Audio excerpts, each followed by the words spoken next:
It's your boy Chig from Guna Eagle Eye, coming to you again with something a little different. It's cooking with Chig. Yeah, that's right, I can cook. So I'm about to show you how I'm going to do that. Today I'm going to cook curried beef stew. Yeah, something you can either have by itself or with rice. The one that is filming this is the wife on the camera, holding the camera I should say, and she's having it on its own. I like a little bit of substance with it, so I'm having with rice. So I'm going to show you how to do both, how to cook rice and how to cook the stew. So if you follow me, what we're going to do is talk you through the ingredients. Yeah? Yeah. So, we have an array of ingredients here, as you can see. Let's start with the top left corner. Some white onions there, which normally I cook with red onions, but in this particular case, you want that kind of rawness of a white onions that's going to bring the taste raw through. And white onions are best to achieve that in this particular case. We've also got salt and pepper, because why wouldn't you season your meat? There's also carrots here, the diced beef itself, fish oil. Gosh, I cannot stand fish oil. But in this particular case, even I have to accept it is required. Then you have gravy. Beef stock. Beef stocks. See, this is why I have the wife right here to just talk me through some of this stuff. The beef stock, you have the chopped tomatoes, you have the thing that I keep calling leeks and really is... Celery. Celery, yeah. And then you've got then you've got curry powder, bay leaves, garlic, what is that one? Ginger. Ginger. I've never seen ginger. And brown sugar. And you've got the potatoes here. And your soy sauce. And the soy sauce, which I always keep forgetting. So, as you can tell, it's already not off to a great start because I've forgotten half the ingredients. So let's see how this thing tastes. So, now that you put the flour, the salt, the pepper, you just want to brown the meat through. Now, as you can see, there's still a lot more. If wifey pans to the right, pans it up. You can still see that there's still meat on there. I know people that tend to just whack the whole thing on there and expect perfect results. Don't do that. This thing's meant to take time. It is beef. So just literally just fry through. Make sure it's nice and brown. And what we're going to do by the time we next catch up, I would have done all the meat. So quickly go through all this again, and yeah. This is what the beef looks like. It's succulent, plump, just like all meat should be. Vegans that are watching this, sorry, not sorry. So there's the beef. And you've got the spices that I mentioned earlier. So the garlic, the ginger, I remembered the brown sugar, and the curry powder. This frying pan I'm not finished with yet. This is what we fried the beef in. This wok I'll come to shortly. This should have olive oil, which, by the way, we also used to fry the beef in a wok. Try and use it separately if you can, on some preheated oil. And then the dog. Maybe someone can advise me how you cook when a dog is on you as soon as the meat comes out. Anyway, so this is what we're going to do. And no doubt the wife will laugh as I do this. Correct. So, let's add the beef on here. So, as you can see, that's on there. And now, I'm going to add all these spices. Now, you'll notice the bay leaf is not on here. The bay leaf will be used, just not right now.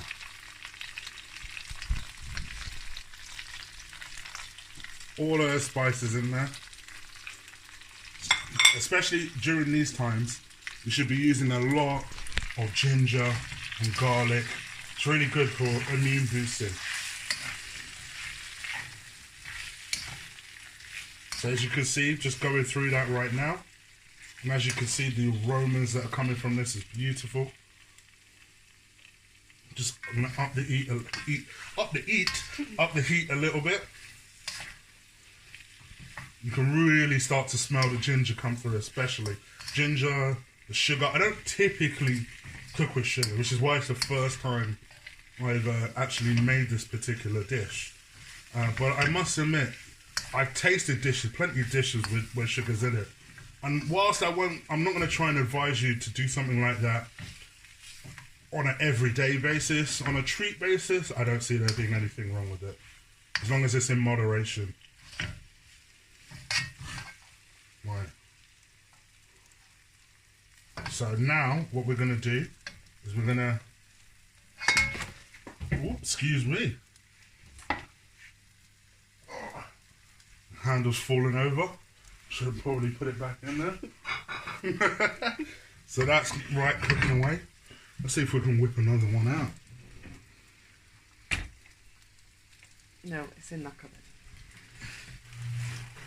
Bottom drawer, middle drawer, second drawer. Get it in there. We'll get there in a minute. Alright. There you go. So we're really starting to cook through this. Notice it is starting to cook quickly, so I'm just going to lower the heat down a little bit. And what we're going to do, remember the frying pan from earlier? Well, we're going to add the beef stock in there. Anyone who's cooked any form of beef before will know that you have to, it's always good to use the remnants of what is on that beef. So some of the beef that's stuck to the pan could be used to add a lot of flavour and depth to the beef that you're using. So it's always best to just use that stock to wash your frying pan with. And then what we're going to do is add the tinned tomatoes. Love cooking the tinned tomatoes. In fact, if it's up to me, I'll add a little water to the tinned tomatoes. And get the full use out of it. Then you add some of the beef stock from the frying pan. So, like I said, that will not just be the beef stock that you've put to the side with water, but it'll be the thing that you fried with. Now, you already know, if you have a dog, that you're doing well, because the dog is right on my foot. So I'm just going to up the heat right now. Right, okay. Okay, so now, this part is the easy part. You just whack everything down in together. So, apart from the bay leaves, apparently, which should go last. So, you put this in. Whack the carrots in. Onions. Ooh, onions. Yep, that many. For those people who are wondering, like, rah, that many. So I know there's going to be a lot of Chig kissing his girlfriend jokes at the end of the day. At the end of this. Soy sauce. Oh, steady hand. Still steady-ish. Ooh. I am nervous about this. I am not a fish guy. But the wifey assures me she's a banging cook. So, okay. Ugh. And then the rest of the stock. And then it's just about stirring it.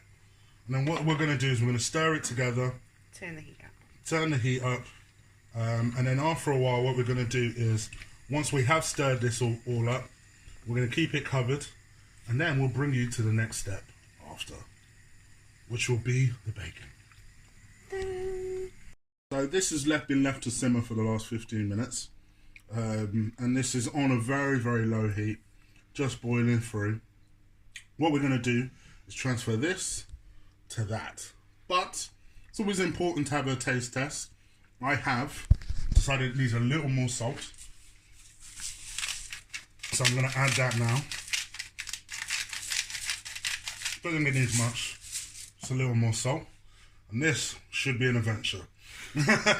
Let's see if we can do this. Oh, I'm nervous.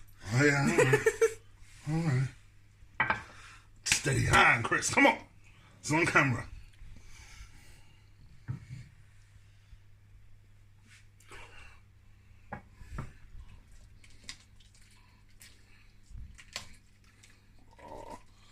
phone's getting it. That's the worst thing about it. My phone's getting it. My poor cupboards.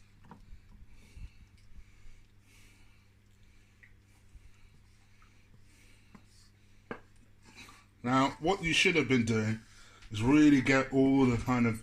Because when you naturally cook spice, it sticks to the bottom of the wok. So just make sure you get all of that. And the useful thing about having a dog is it can lick the cupboards when you inevitably spill some of it over on the edge. Which is exactly what she's doing right now. Look, if you don't believe me, doing a grand job. And what we're going to do is we're going to stick this in an oven. You should preheat that oven to gas mark 190. And we've been preheating it. We're going to transfer that to the oven. And we'll check in later for the potatoes. Now, after half an hour of being in the oven, on gas mark 190, should look like this. Sorry, it smells banging. So what you now want to do is add the potatoes. Add the potatoes in, like so. I'm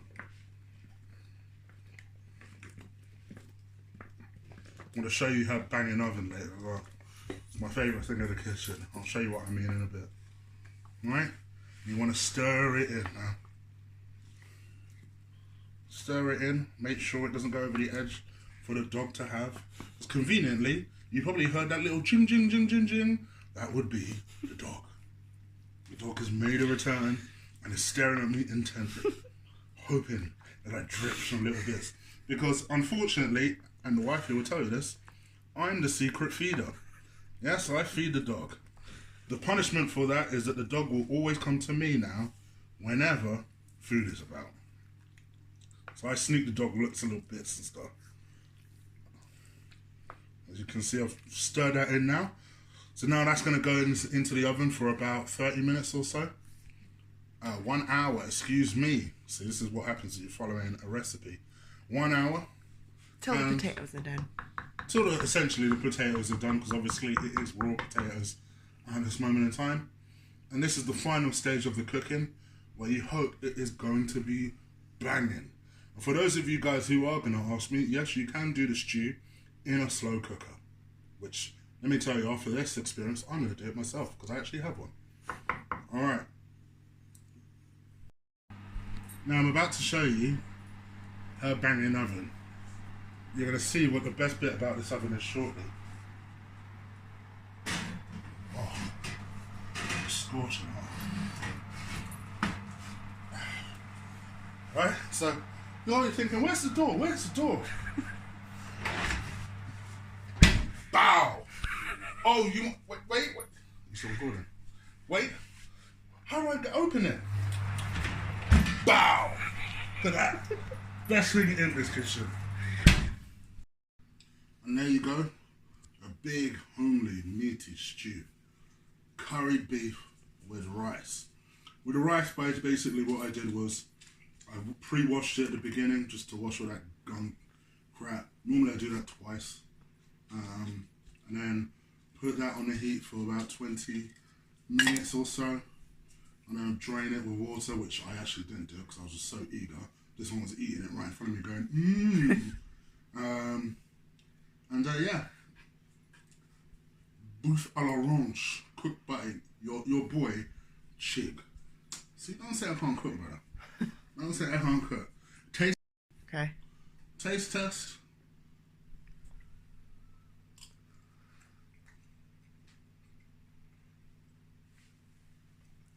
Oh yeah. I'm out.